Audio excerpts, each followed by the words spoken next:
How would you characterize what happened that night? It's hard to know where to start. There were so many security failures. September 23rd, 3 years ago, the Northeast New Mexico prison in Clayton. We don't want to ever see something like this happen again. There were a combination of factors that went wrong that night. Cell block 3, swing shift. All is quiet. Inmates are in their cells. A guard patrols the catwalk. At 9:05, the cell block explodes in chaos. A hostage is taken, cell doors are opened, and inmates are attacked as some of the most dangerous prisoners in New Mexico take control. What happened that night was negligent and reckless. The Clayton prison riot was New Mexico's largest inmate uprising in the last 20 years. The lockup in Clayton was a private prison operated by the Florida-based Geo Group. It's designed to hold 625 medium security inmates. Cell block 3 is reserved for disruptive inmates who pose security threats. On the evening in question, 23-year-old correctional officer Matt Schreiner patrols the upper tier. He pauses at a locked cell, reaches in the door slot, and is handed contraband. Schreiner surreptitiously passes the item to another inmate. He then stops at cell 203 to chat with one of the most dangerous inmates in the entire prison system. Clifton Bloomfield is a notorious serial killer, serving multiple life terms after murdering 5 people in Albuquerque. Schreiner exchanges a few words with the convicted killer and then, in a baffling move, unlocks Bloomfield's cell door. Moments later, Bloomfield jumps Schreiner and overpowers him with a homemade weapon. The inexperienced prison guard is taken hostage. Bloomfield grabs the guard's keys and proceeds to unlock cell doors.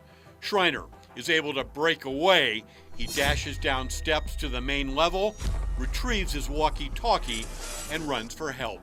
With keys to the entire 40-man cell block and no guards, the inmates take control. Cell doors are unlocked, and the prisoners go on a brutal rampage. The main entry door is barricaded. Some prisoners use their newfound freedom to settle scores.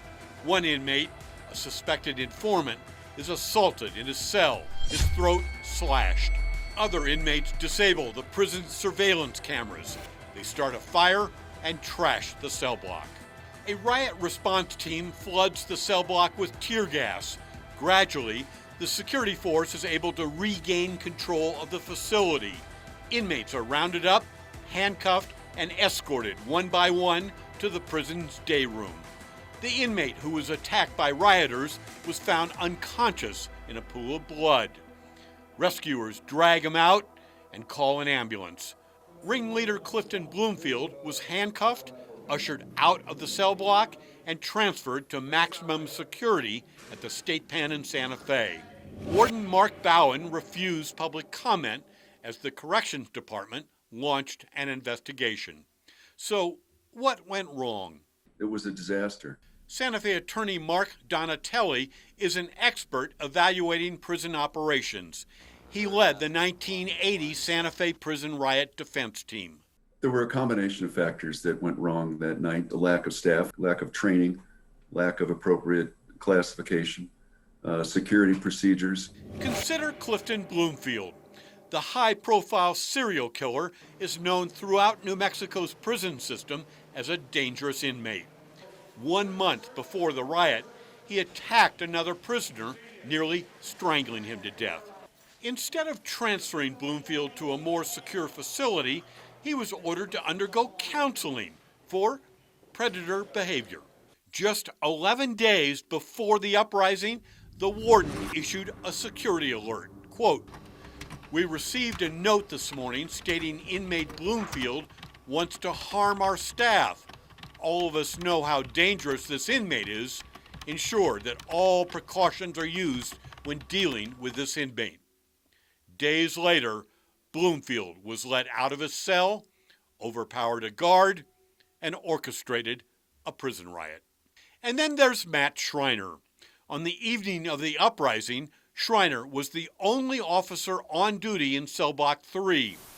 When he recklessly unlocked Clifton Bloomfield's cell door, he carried the keys to every cell in the unit.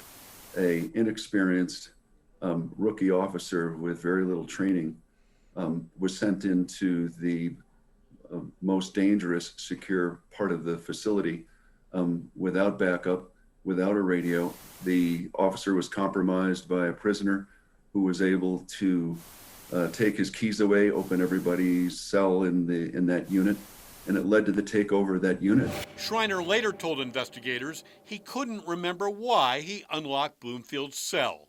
A month after the riot, Schreiner resigned. Perhaps the biggest problem facing the Clayton prison was understaffing. Correctional officer vacancies at the Geo Group facility were dangerously inadequate. On September 23, 2017, 20 guards were required to secure the facility. That night, however, only 9 were present.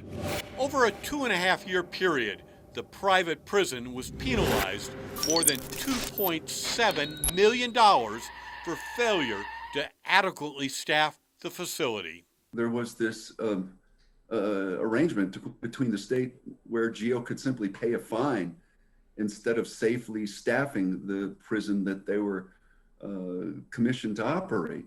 And so they were paying fines rather than finding staff, training them, and putting them in the positions that could have run that prison safely. Last year, the Department of Corrections severed ties with the Geo Group and took over management of the prison facility in Clayton.